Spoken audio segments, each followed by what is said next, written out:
We can start then. Sure. A very warm welcome to all you wonderful educators out there. This is Sandeep Gulati, founder and CEO of Universal Mentors Association, bringing you one of the most amazing sessions, one of the most amazing things that's happening on YouTube in the education sector today. We are presenting to you, Q&I presents the Talk Ed series, that is Talking Education.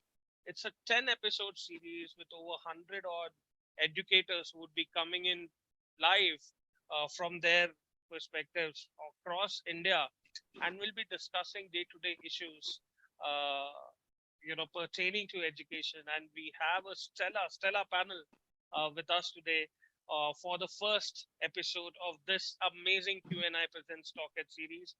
Q&I obviously comes from parent company of India Today, featuring, some of the most amazing products and services that they have to offer to the education fraternity. The topic of today is the future of education. We are talking about exploring innovative teaching and learning methods. Now, without further ado, and me just being a host, let me not keep you away from the wise words. Let me very quickly move on to our first speaker from Q&I, Mr. Anurag Chandraji, who's the product head of Q&I, to please start off with this amazing session. Hello, everyone. Let me extend my warm welcome to everybody on board here. And thank you, Sandeep, for introducing us. So before we get into it, since we are already 10 minutes late, I'll just request Akash to briefly talk about the Q&I platform before we begin with the discussion with Dr. Vasudha. Akash, over to you. You're on mute, Akash. Good afternoon, everyone. My name is Akash Gautama. I am the academic head here in Q&I. So on behalf of Q&I and Thomson Digital, it is my pleasure to welcome all the dignitaries here and academicians. Just give me one moment.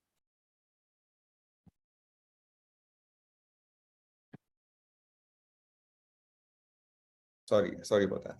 So to this wonderful webinar that we are hosting, this is a Talking Education series where we will be talking about a lot of things that have evolved over the period of time in the education fraternity. And the technology is going to play a very important role, and it has been playing a very important role in shaping the entire education curriculum and the fraternity as well. So in this rapidly evolving digital stage, when we say technology has become an integral part of our lives, and its impact on education, I can say definitely that it cannot be overstated. Now, when we find ourselves in an era where smartphones, tablets, and computers are everywhere, technology has the potential to revolutionize the way we access content and education, and making education more accessible and engaging at the same time. So one of the promising trends now, when we talk about how education or how technology can change the way we have been looking at education, there could be many aspects towards it, right? There could be many trends that we could look upon, and there could be many positives that we can look upon. But we have to think on the negatives as well, like what are the side effects that it could have on the students' learning. So not just on the positive aspect, we will also try to bring out some of the negatives which are there currently and which could potentially be roadblocks in student learning as well. So during the entire session, we will definitely be talking about, I know every one of you will be having some reservations towards technology, some against technology. So we will definitely have those views as well during the entire conversation that we'll be having. But from my perspective, since I also was someone who went on to prepare for IIT examination, cracked the IIT examination, graduated from IIT Kanpur, and then was in the teaching industry for around last 12, 13 years. So I was training a lot of students, but in the most traditional way that you can think of. But then after the advent of technology, especially after the corona pandemic, a lot has changed. The way the students are learning, the way students are communicating, the way students are consuming knowledge is taking a huge paradigm shift. And we need to address these issues. So this platform is basically to talk about on all those aspects. So when we say the promising trends which could be there in the learning aspect of a student is the concept of personalized learning. Now, in the current curriculum delivery in the current classroom structure, it becomes difficult to provide one-to-one tutoring or one-to-one mentoring to students. But when we bring technology into play, then technology definitely has the potential to provide solution to this personalized learning approach, where we would be able to recognize students' potentials in terms of their unique strengths, unique weaknesses, and the interests. And by leveraging technology, we can definitely create customized learning plans and offer adaptive assessments, which will definitely be able to highlight those shortcomings, those challenges that student might be having in their preparation journey and in their learning processes. And through highlighting those issues, we can definitely come up to a solution, as in how to overcome those. So technology definitely will be able to empower us in that area. One of the ways of arriving to give a personalized learning solution to the students is an assessment-led learning. Now, we have always been seeing assessments to be the end of the entire learning journey. Like first you learn and then you give tests. So tests and assessments are always have been considered to be the last leg of the entire learning process. But through assessment-led learning, we can definitely integrate these assessments in the learning process, because that will not only highlight the needs and necessities of each and every individual in order to have an effective learning, but will also be able to generate a lot of insights, as in why and where and how these shortcomings, these challenges, and these problems of students can be, answered and can be overcome. Students will be able to overcome. So this was just the aspect of the students, right? But it definitely plays a lot of important role on the tutors front as well, because not only the students will be able to identify, the tutors at the same time will be able to also gain those insights about how students are learning, what are the needs and changes in the curriculum and the pedagogy that needs to be incorporated for a more effective learning of the students.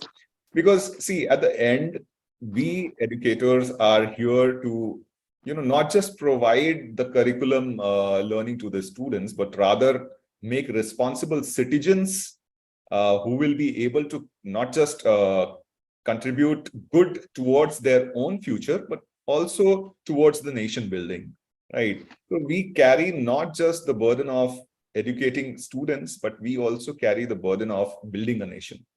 And if we are, then definitely technology is somehow going to play a very important role. So when we talk about having technology incorporated from the students' front and the students' perspective, the outputs could be personalized learning, self-reflection and growth. But apart from all these, there's a very important segment that could be highlighted through bringing technology into the curriculum and into the learning prospect, is the accountability of the students. Now, somehow over the last 3-4 years, I feel like this aspect has somehow taken a back seat on the students front, because today I can clearly see a lot of students being completely dependent on the schools and the tutors, and rather they are not coming forward to take the accountability of the preparation journey or the preparation or the learning that they must have. So using technology and the tools, definitely we can think of bringing that accountability back, accountability of learning, accountability of being responsible, accountability of contributing a sense of achievement and contribution towards not just our own learning and development, but overall the nation's development. And for tutors also, we can definitely arrive at solutions which will be targeting to ensure that we do provide targeted instructions to each and every individual by understanding their own personal needs, the students' personal needs rather. And then by understanding those needs, we can devise a feedback and support mechanism to help students. See, we can clearly, in a classroom of 50, 60 odd students, we can clearly see that some of the students actually do perform good, but there are many who actually feel left behind from the entire, the learning process. So it is not just important to help the students who are actually doing good, but it is equally more important to help the students who are actually feeling left behind. So how would we be able to, help that one particular child who feels that he is completely behind the race of learning and entire development process? So how can we help that one particular child to be able to come up to the level of all the other students in the class? Then progress monitoring is something that we can do very meticulously using the tools of technology and the ways in which we can come up with the insights which will be able to help us not just monitor, but also give us ideas of evidence-based decision making. Evidence-based means through assessments. When we are talking about assessment-led learning, then through assessments we'll be able to identify that where exactly the child is facing a problem, and that too substantiated with the evidence of data and the insights that come through assessments. So that also empowers us as tutors to take decisions on the behalf of students to help them not just excel, but be confident individuals as well. So these are some of the aspects that that could be brought on, and these are precisely the challenges and the areas where we as a company, education company, are trying to work on, and definitely have worked on and have brought the product Q&I in the market, which basically highlights all these areas and challenges. See, learning is not about just learning. Learning is also to identify that where exactly I am making a mistake. And the main problem that many of the students are actually facing is to identify those areas where they actually are falling behind or actually are, not able to perform well. If the identification can be done in a better way, then definitely the remedial actions and the recommendations could be given more precisely to help the students, overcome those challenges and the shortcomings. So when we talk about the entire academic curriculum, we can definitely divide it into two segments. One is the curriculum where the students do go through journey of from class 1 to class 10th and 11th and 12th. That is the school curriculum that we are talking about. But there is a separate segment, and that is the aspirational education that the students are, looking towards. Like competitive examinations at the class 11th and 12th level of engineering and medical entrance examinations, because these are aspirational in nature.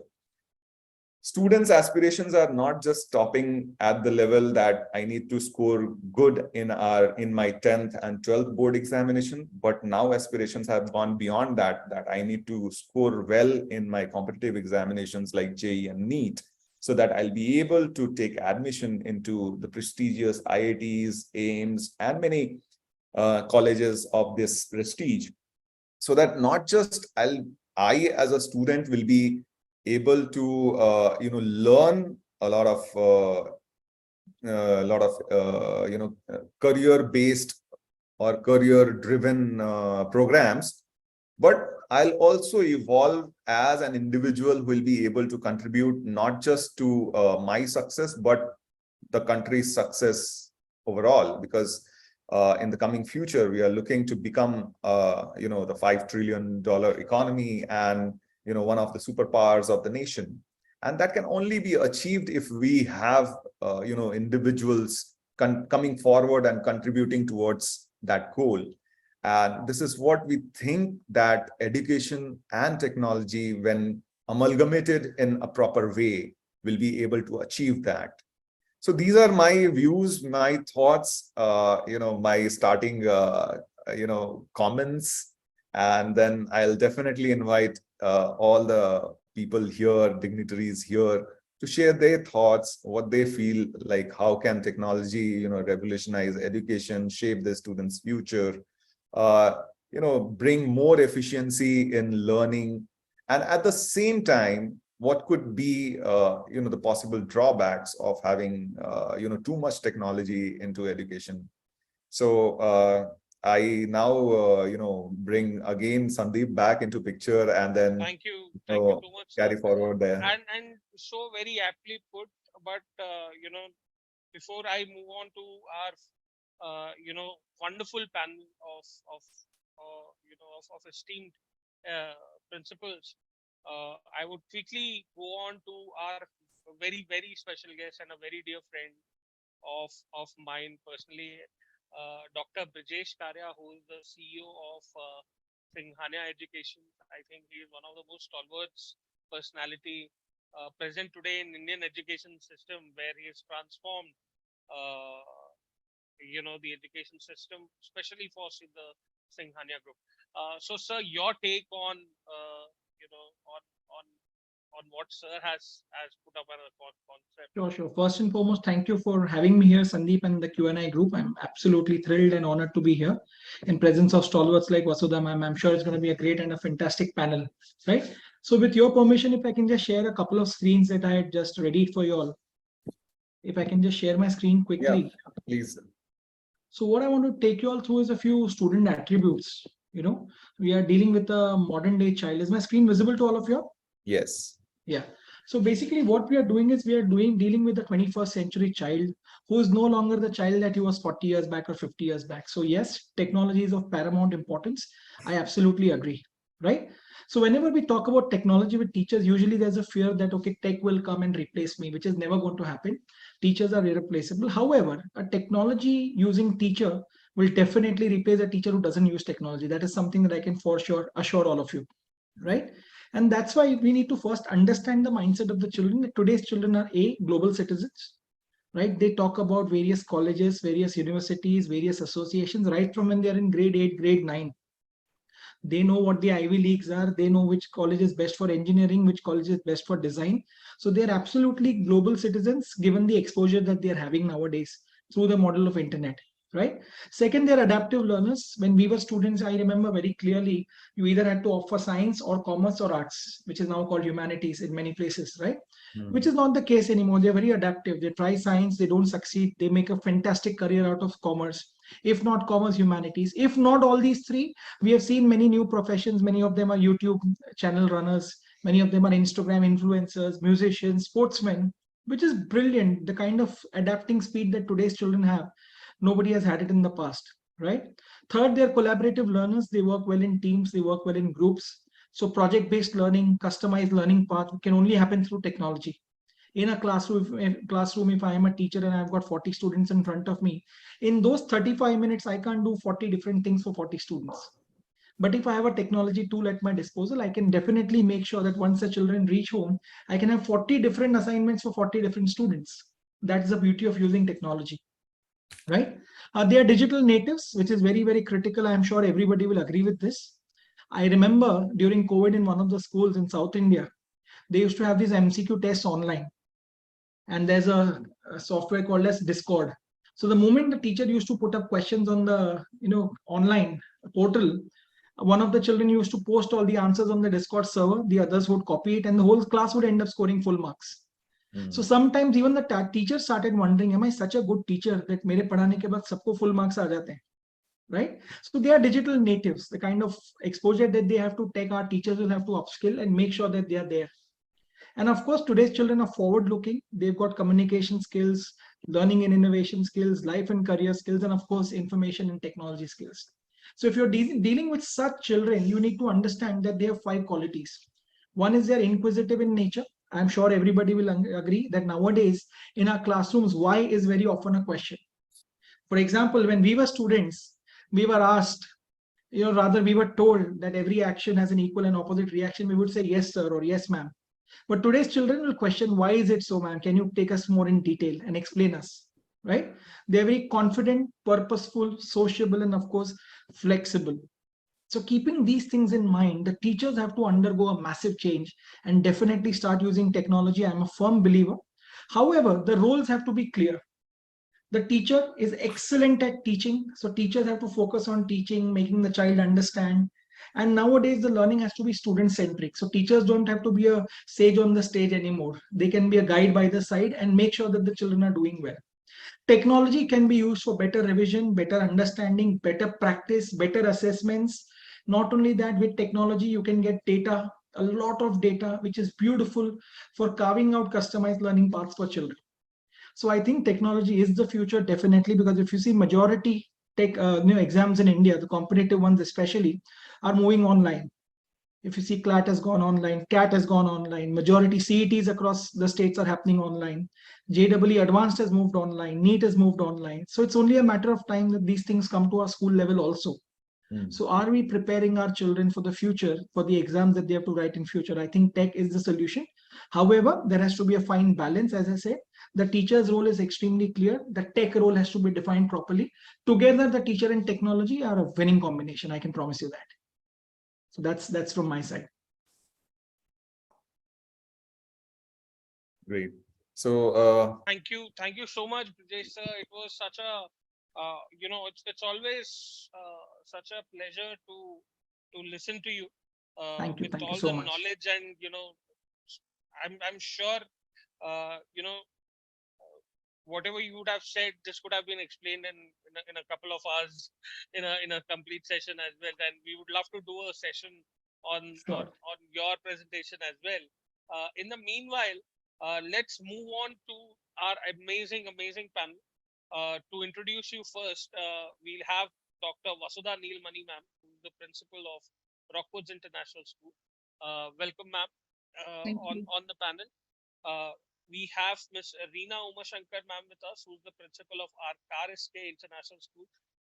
We are having a couple of, I think, 3 or 4 more educators who would be joining us, a little later. There has been a storm that has happened in Chennai, I believe, and that is the reason why there is some network issues that at some places that they have said to our team. So we'll be joined by Ms. Reema Umashankar, who's the principal of RSK International School, Mr. Dr. A.S. Prabhu, who's the chairman of SPK GEM School. We already have with us Mohammad Azhar sir, who's the principal of Knowledge Academy School. We'll also be joined by Ms. Jaya Murali Nagarajan, who's the principal of Sri Kumaran Public Senior Secondary School. Mohammad Azizur Rahmanji, who's the chairman of Tarbaya Cambridge International School. Ms. C. Vijayalakshmi ma'am, I think, is here, principal Agarwal Vidyalaya and Junior College. Dr. Nalini Wilson, who's the principal of St. John's Senior Secondary School. And last but not the least, Ms. R.S. Geeta, who's the principal of Sri Venkateshwara Group of Schools. We also have with us Ms. Prerna R., who's the principal of White Eagle Public School. Welcome, ma'am, for this amazing session of ours. A few people have started joining in. I request my backend team to keep an eye, and I leave this amazing session to the fine hands of Dr. Vasudha ma'am to take it away from here, ma'am. Thank you so much. Good afternoon, everyone, to the panelists and the audience out there. So, yes, creativity and innovation goes hand in hand. And I must say that Mr. Brijesh Karya has set the tone of the webinar well. We talk about, of course, we talk about 21st century skills. We talk about students being digital learners, digital natives these days. And I will take it from there, his last sentence where he said that teachers and technology will make a very good combination. So the time has come wherein we are in the 21st century. We are already, we are dealing with the alpha generation and Gen Z who already are who are very, very high on metacognition.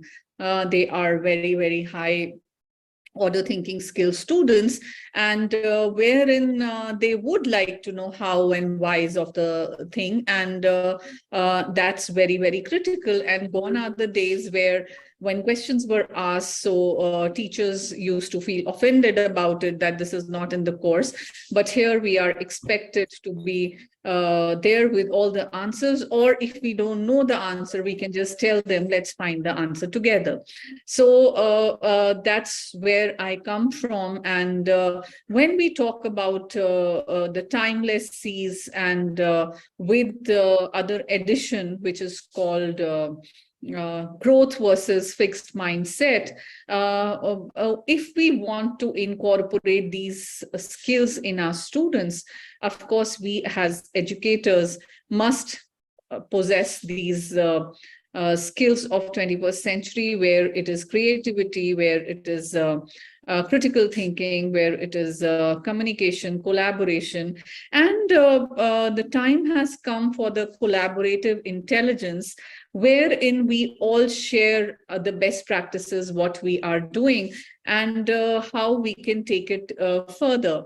Commenting on the assessment, I have always felt, and it has been since I started my career almost 30 years ago, that assessment must always be for learning. It is not to judge the students. It is not to label the students. It is to ensure that how well an educator or a teacher has taught and how well a child has understood. And if there are any learning gaps, so how we can bridge those gaps wherein a student is there to understand the concepts. We talk about technology, we talk about AI, we talk about augmented learning, but at the same point in time, let's face the fact, and let's face the reality that we are a country with around 65–70% of the students are from rural background, and where, forget about internet technology, where accessibility to education is a biggest challenge, I would say. So the how we bridge the gap, that is again, how we bridge the gap between a K-12 learning and the higher education is another factor. And now I would be sticking to the to our topic, where it is creativity and innovation. And I think my all the co-panelists who are the principals and who might have got the experience of same that I have, or maybe more or less, they will agree with me. As teachers, we were innovative, we were little proactive, and that's why we are where we are. And most of the colleagues of ours who are still the teachers, who are still, so that a little bit of innovative approach, creativity, and that must be missing there. So I will, first of all, I will go to Ms. Vijay Lakshmi. How do you think that, we always, either it is a CBSE school, IB school, Cambridge school, so we have a set pattern of curriculum that we have to follow. And of course, the time now demands that we need to be creative, we need to be innovative, we have to blend technology in between. So how do you think we can strike the balance between completing the curriculum and having the innovation and creativity streak alive? Over to you. Hello, everybody, and thank you for having me in this panel. Madam, as you have already mentioned, and the discussion is going on, like standard curriculum should not get deviated because of all these innovative things and technology. Technology is coming up, and as you say, 70%, 65 to 70% of the students are out of technology, so we need to balance striking. We need to have a striking balance. So this structured curriculum where we have a system for each level should be balanced with a creative thinking. So what I would suggest is like, or what we practice is like, when we are in the class, the curriculum based and the creative thinking can be blended together. And to avoid rote learning, as sir said, like teachers can become a partner or a participant in the activities whichever is conducted in the class and make the class more innovative. So because of this COVID, as we all thought, the children have become little lazy and inattentive. So it is very difficult. It's a difficult task for the teachers to make the children sit for 40 minutes. So it is very, very important that the students frame the curriculum well in advance with the project learning or a peer group thing or a quiz or some activities which will make the children understand the concept, because concept learning is very, very important. Though we have technology which will explain, it cannot match the real-time teaching with the teachers, with the tutors. So making the students understand, we need to have sessions with the students, activities which will make them understand clearly the concepts. So we need to have, suppose you have a 7-period a week, we need to have at least 20 minutes or 10 minutes in a class, which would make them understand the concept with the activities. So activities should be well in advance prepared by the teachers and implemented in the class, so that the child will not get bored and also understand the concept. Because now children are like students, they're modern learners, they have all the information in the Google. So they need little more extra information from the teachers. So teachers should be more advanced. They should update their knowledge and implement in the class. That's what I would like to say.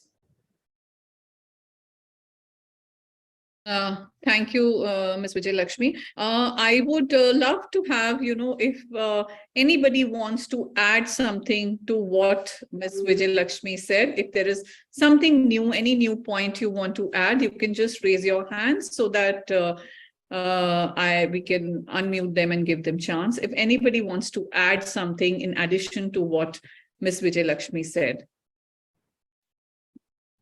Anyone? Otherwise, I'll move on to the next question. Okay, so moving on to Ms. Geeta. So for you, students are very focused in learning numeracy, literacy, the scientific skills in schools. And there is another much talked about set of skills that creativity and innovation talks about. And according to you, what are these skills and what is the significance of creativity and its impact on students' lives? Ms. Geeta. Happy evening, everyone. Thank you for this opportunity. Great to be with all principals and also with the moderator. As you rightly said, ma'am, we are in the alpha generation. So I personally feel that education is not filling of cranes. It is actually lighting of fire. The more and more the world gets complex, the more and more we are in the urge of making ready our students to be more creative. So I strongly believe the future of education is definitely not in classrooms. And it is to make ready our students to confront their obstacles. So that is where our future of education lies. And also, I feel that there is a lot of education sectors are emphasizing on the holistic learning approach, where we have to lay our eyes on and how we prepare our students towards success and how we make them to get ready for failures, to confront their failures. And as far as creativity is concerned, and I hope that that is a buzzword which we are listening often in recent days, that is incorporating entrepreneurship and design thinking. And these two are the buzzwords in the education field nowadays. So incorporating these two, it fosters the creativity and innovations. And even in curriculum, it could have been an open-end questions. Open-end questions can be asked. It is a lot of giving chance and freedom of expressions to students. So the purpose is to create thinkers, madam. The purpose is not to create a stereotype products. The purpose is to create thinkers. And I strongly believe it, only great citizens and good educators can be great thinkers, and the talk sessions can stimulate innovation and creativity. So I believe that that should have been included in the part of the curriculum. Thank you so much. Thank you. Thank you so much. Mr. Azhar, would you like to give your inputs on the same question, please? Yeah. So to me, the culture of innovation, culture of creativity, it is a question of like, are we? It's rather doing something. I would suggest, or I would recommend that it's a kind of culture we get created in our schools. Like for example, you put a question and there is no.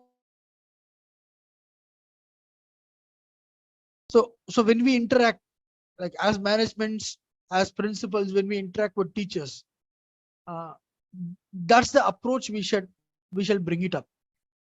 From there, starting from there, like each and every aspect of the child, like for or in terms of classrooms or in terms of corridors, wherever it is, whenever we interact, that kind of kindling the creativity and innovation shall happen. That is my take, and that is what I will suggest. For example, let me give two examples. Okay, so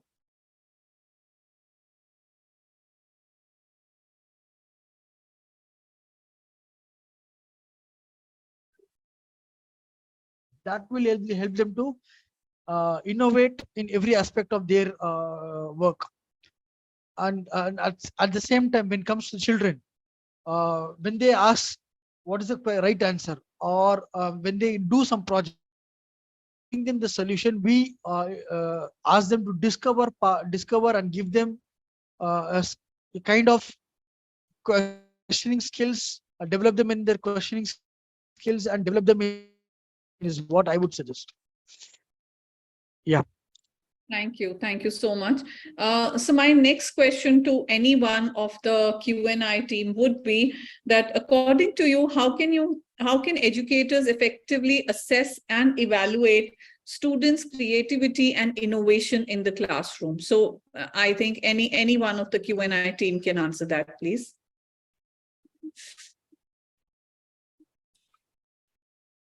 Yes, ma'am, we can give projects. We can. I'm saying only Q&I team, ma'am. Q&I team.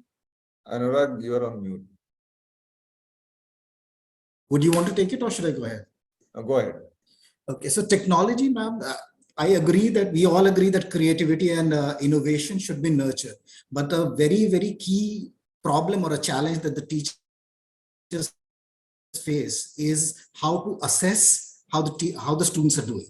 So as Vijay Lakshmi ma'am was also talking about coming up with content. So one of the things that we start to do as QI or as a company, a technology edtech company, is to start building content that aligns with such a need. So once you have projects, etc., that are designed to cater to such need, I think the first task of catering to what we need to ask from the students is sorted. The second is using the technology at each single step that the student engages with the platform or a technology solution, we get data. And it is not necessarily in the form of questions and answers, but in terms of any engagement that the child does with the platform, in terms of how much of time is he spending, how much of time is the child doing peer engagement, peer learning, collaborative learning. So all these aspects can be captured in the form of data on the platform, on a technology platform, which will help the teachers formulate a feedback or a recommendation mechanism in the class. So technology and the teaching can work in tandem in that way. So whatever projects, etc., that we devise through the content that we provide on the platform, or the teachers provide in the form of projects, any kind of engagement that the child can do on the platform, be it through collaboration or the work that they do, can be captured and then formulated in the form of a structured feedback. So in that way, the technology solution will be able to provide some kind of a recommendation.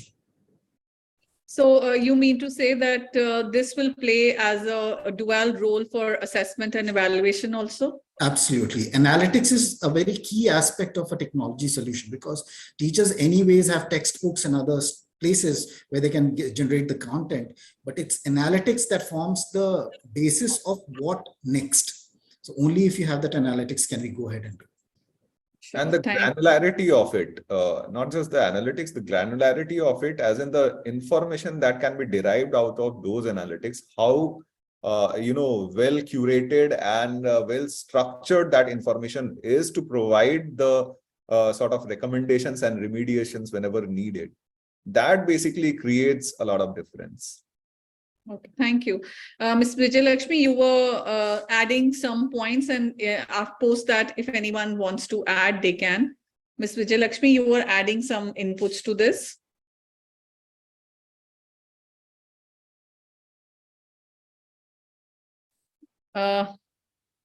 Ms.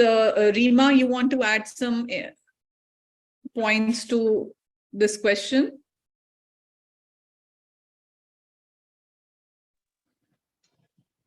No, as of now, nothing.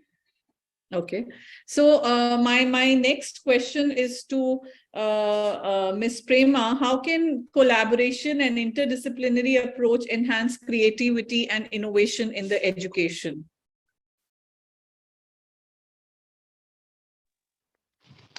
Good evening to all. I would like to thank to Q&A organizers because of that we got this platform. I have selected already this topic because it is very collaboration and interdisciplinary activities approaches enhancing creativity is very important in our society, because collaborating among the students by giving group works and collaborating among the stakeholders. How can we enhance interdisciplinary inside the lessons means, for example, if you are taking anyone, already we know as a CBSE principles, that is interdisciplinary. This one is there, that is activity, project, everything we are giving. For example, the teacher can itself create and give that. For example, if they're selecting nature as a topic, according to that, the teacher will select the students. Many students are having many skills. For example, I am good in speaking, I'm not good in writing, like that. So we have already, the teacher knew that. So according to that, the teacher select the topic. For example, group 1, like a group discussion, group 2, conversation, group 3, pictorial representation, like that they have to give. In that particular topic itself, all the subject we can bring. We know very well English, nature in the sense English, those who are good in English, that students can write the poem. Those are good in language, drama. Those are good in science, they can go for like what are the plants and animals are present in the nature, like that. So math also it is there. So like that, they are connect the professional development and support all these. But teacher have to create and give.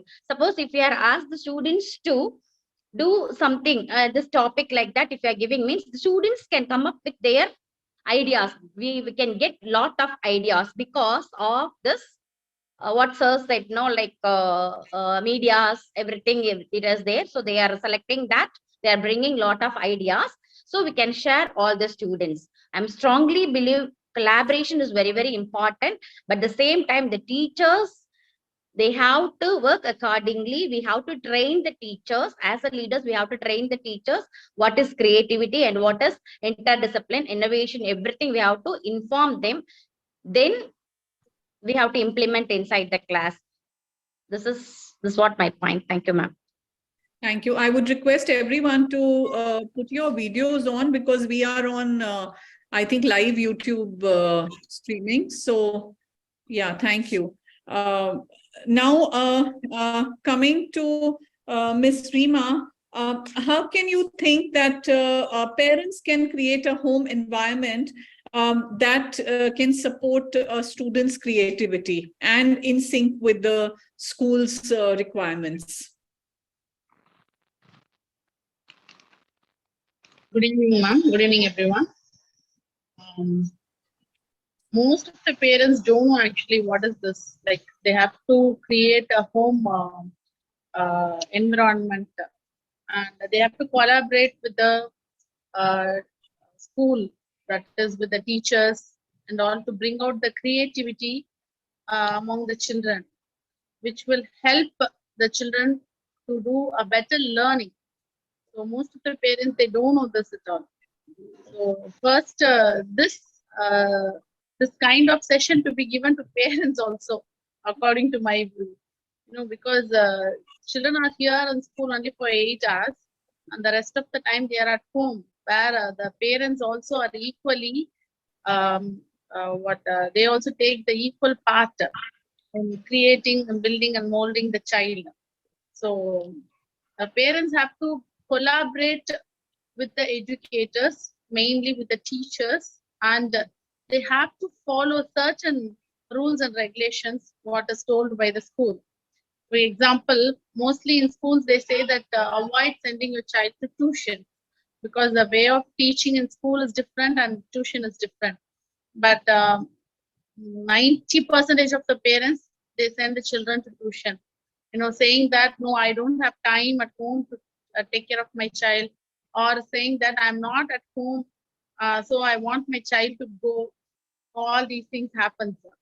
So for sure, parents have to collaborate with the teachers as well as with the school rules and regulations to bring out very good learning outcome in their child.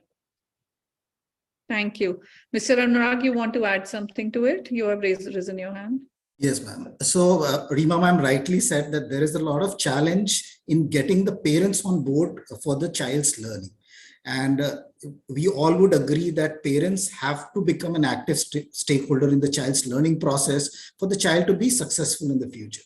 Now, some of the challenges that we, during the course of our research for the platform also, we figured out were that parents either have the paucity of time, they are busy with their own jobs and careers, that they are not able to dedicate a lot of time to the children, or they themselves are not aware of, or they do not have the knowledge or understanding of what is being taught at school. So that is one place where technology again has a very important part to get the parents to become active stakeholders in the child's learning process, because we understand and we agree that schools are going to be the primary centers where the child is going to learn. Why the parent is not able to contribute to it is either because they don't have the time or they don't have the knowledge or understanding. So using technology, we can probably be able to provide them insights or inputs on how their child is performing in school in very clear, crystal clear, in a summarized form, with clear takeaways that they can utilize to do something at home or get back to the teachers and have a consultation and help in the improvement of the child's learning. So that is where I feel technology has a key part to play in bringing the parents back and making them active stakeholders in the child's learning process. Thank you. Ms. Vijayalakshmi, you want to give any inputs here? Yes, ma'am. I would like to say, like teachers, how we contribute to the children, we should have a parent meeting to explain, as madam said, explain what we are doing here so that they will continue the same at home. They should be a guide instead of dictating terms to them. So they should also participate instead of demonstrating or dominating the child and doing something. So they have to continue the work, what we do in school, at home also. So they should know, or it's our duty to make them understand. So it's mandatory that we conduct meeting for the parents to make them understand the policies or the methods what we are doing here, because they simply feel that it is only rote learning. So whatever improvisation or upgradation, whatever we do in the system should be intimated to the parents. So they will also understand what we are trying to do here, and they will continue the same at home. So because when we do something and they do a different thing, it's a confusion for the child. It should not happen. Fair enough.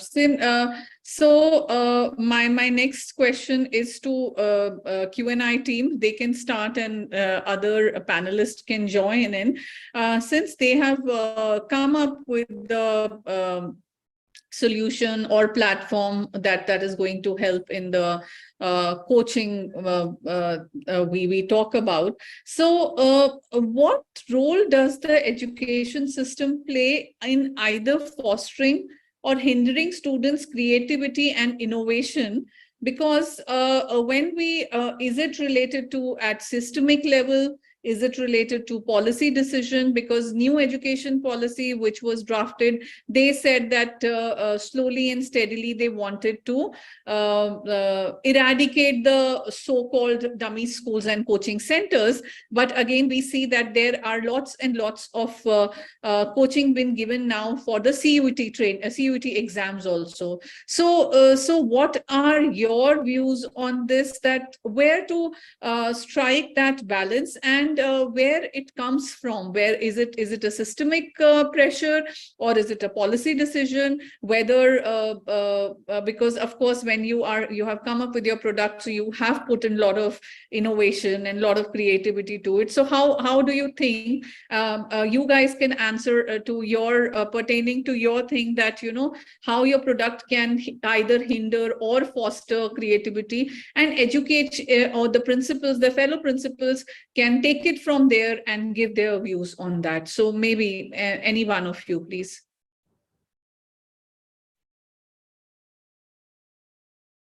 You are on mute. Yeah. I'll start, then maybe Anurag can pitch in and then carry it forward. So first I'll talk about the product that we have, as in what is it that we are trying to bring in the community for the students and for the tutors. So the basic fundamental on which we have based the entire product is a personalized learning approach to each and every individual. Because we feel that if technology can be used in a better way, then this can actually be achieved. And the way we try to achieve it is, by understanding a student's current learning level first, as in where exactly the student's current learning level is. And then by diagnosing that learning level, the gaps and the challenges in the students, understanding of the topic, as well as if there are any in the skills that he must have. So by understanding these, shortcomings and the levels, from there, we basically try to frame their learning journey and then gradually elevate them up to a level where they'll be able to, solve questions and, answer the questions in the examination. That too in a very adaptive manner. So few of the terms that we have, heard in the entire conversation is sort of personalized learning, adaptive learning, experiential learning. And this is what the entire platform is, based on and is working on, to provide that adaptive learning to the child, so that not just the platform adapts to the learning level of the student, but also gradually elevates them in a very gradual manner, not just abrupt manner of from simple to difficult and then from difficult to coming back to medium. So there has to be a continuity in the learning process, and this is what the platform is trying to bring in form of the adaptive learning that we are talking about.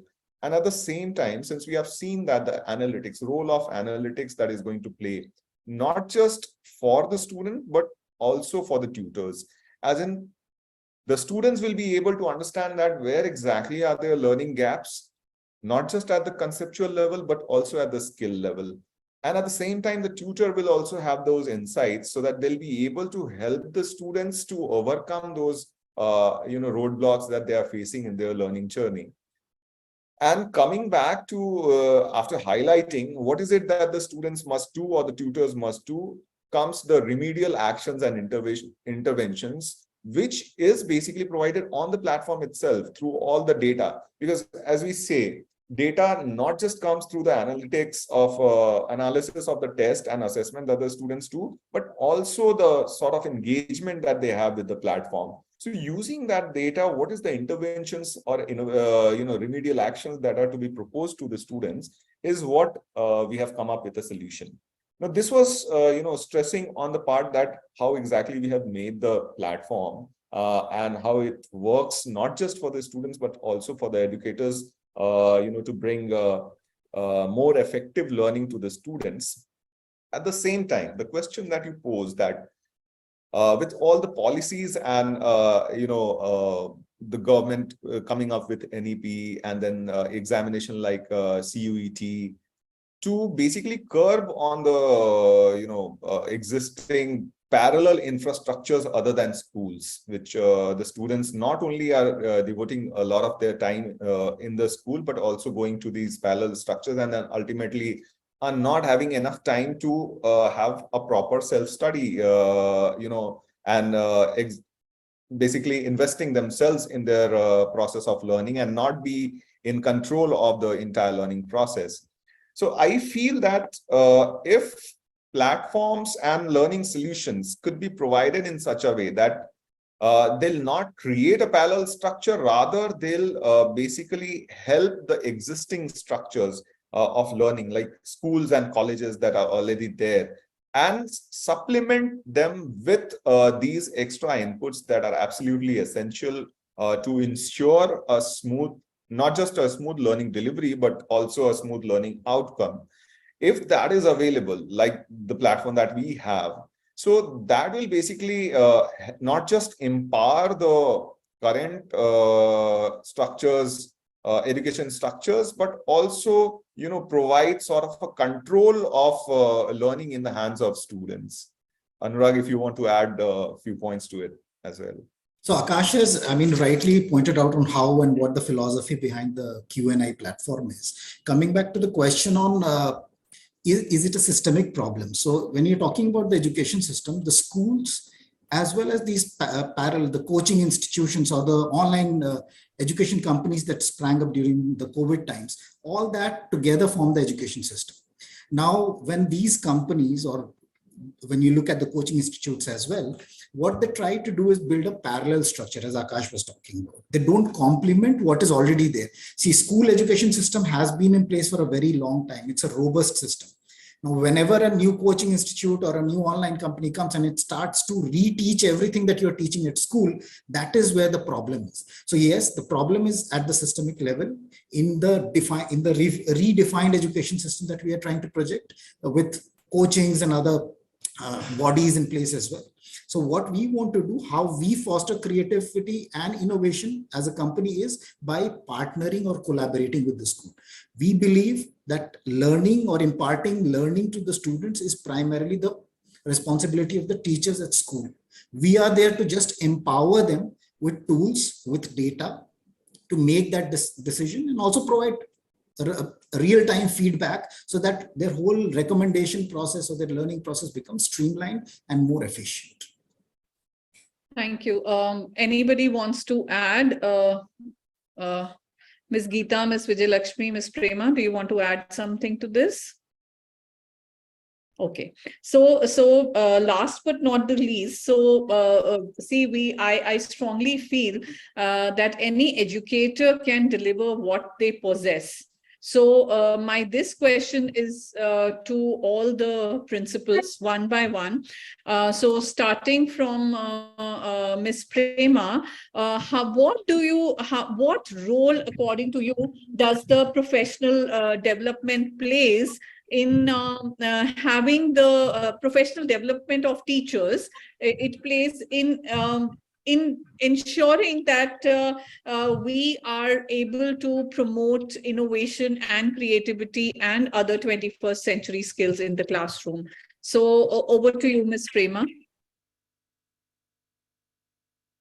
Yes, ma'am. The teachers, if they are taking, because the teachers are sculpting the Elaya Bharata. So teachers, first they have to, nowadays, teachers are good. Some teachers are good in creativity. Some teachers are not having that. They have to develop that. For that, professional training, development support, and educator need to effectively promote the creative inside the classroom means, as per my knowledge, we have to give many training sessions to them. Okay, Then only they'll. Thank you. Thank you, ma'am. Ms. Geeta.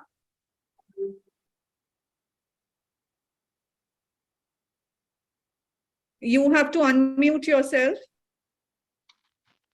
Okay. So I feel that PD offers a strong seed for creativity. Professional development offers a strong seed for creativity. Actually, what they have bought and they will go and deliver it in the classrooms. So I prefer that more of professional developments and a lot of inward thinking and design thinking of the leader. Thank you so much. Thank you. Ms. Vijay Lakshmi. Yes, ma'am. So what I feel is like now the CBSE is providing with a lot of workshops and seminars.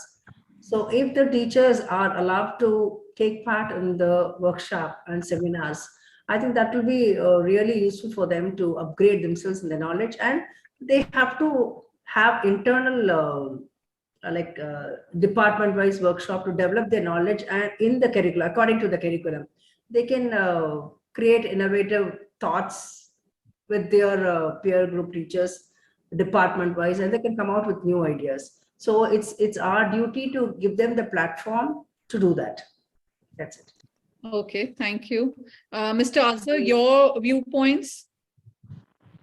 Yeah, apart from whatever has been told, PD sessions and creativity for creativity, I would suggest like the culture of the teachers is like whatever it is, whether it is right and wrong, they should be allowed to express. The freedom of expression is what will allow them to think creatively and come up with the solutions. Then can be evaluated. That's what my point is. Okay. Okay. So I think thank you for everyone for being here. And though I don't think that quantity wise it was a good discussion, but yes, quality wise we could cover all the important points. And I always feel that more than quantity, quality matters. So my concluding remarks is that since we are heading towards a new generation, a new skill-based education, so we as educators cannot be in today's business with yesterday's tools. So we have to have a growth mindset ourselves. We have to be innovative, creative in our approach rather than problem creators. We need to be problem solvers for our students and as well as teachers. And with that, also creativity and innovation and technology, AI, chat, GPT, everything is going to stay, and it is on us to strengthen ourselves with these skills and make them our strengths so that we are able to survive in the world of education. So over to you, Sandeep, now. Thank you so much, ma'am. This was such a wonderful session. Unfortunately, a couple of educators have facing network issues. We've all been talking about technology and its implementations, but a simple Wi-Fi and a network connection basically disturbs us from doing the most simplest of tasks. Any which ways, this was such a wonderful session. Thank you, Dr. Vasudha, Prema ma'am, RS Geeta ma'am, Vijay Lakshmi ma'am, Azhar sir, for joining in for such a amazing session. I would now move to Mr. Anurag Chandraji, who's the product head of Q&I, to conclude this amazing first session of Q&I TalkEd series. Thank you, Sandeep. Thank you for allowing me.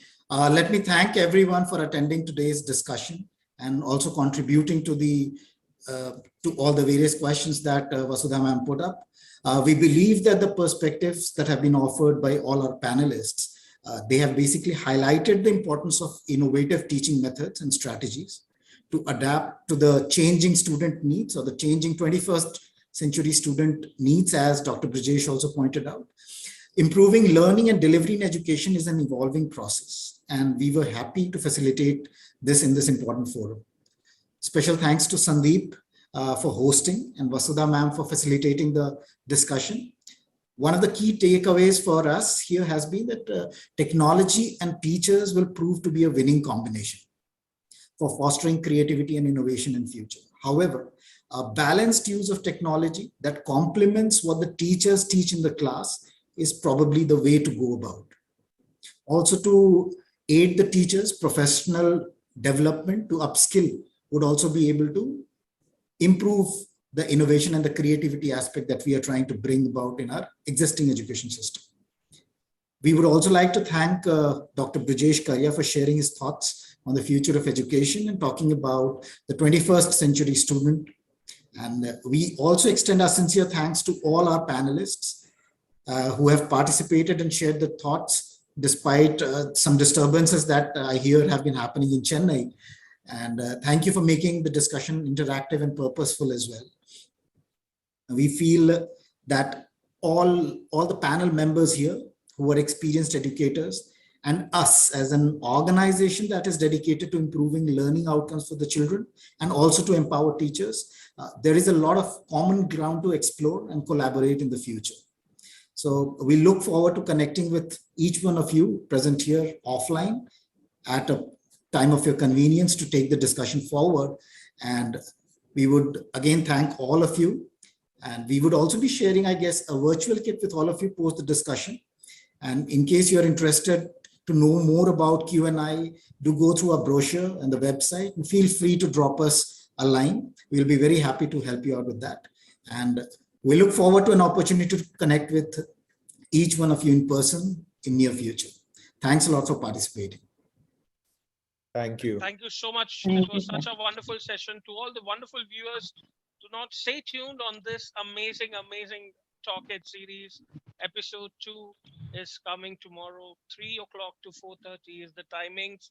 And we have another set of 8 to 9 odd good educators talking about a really, really interesting topic tomorrow as well. So stay tuned, and we'll see you on this amazing Talking Education series presented by Q&I and India Today Initiative. Thank you. Have a wonderful one ahead. Thank Thanks. you. Bye-bye. Thank you, everyone. Thank you for Thank participating. you, sir. Thank you, ma'am.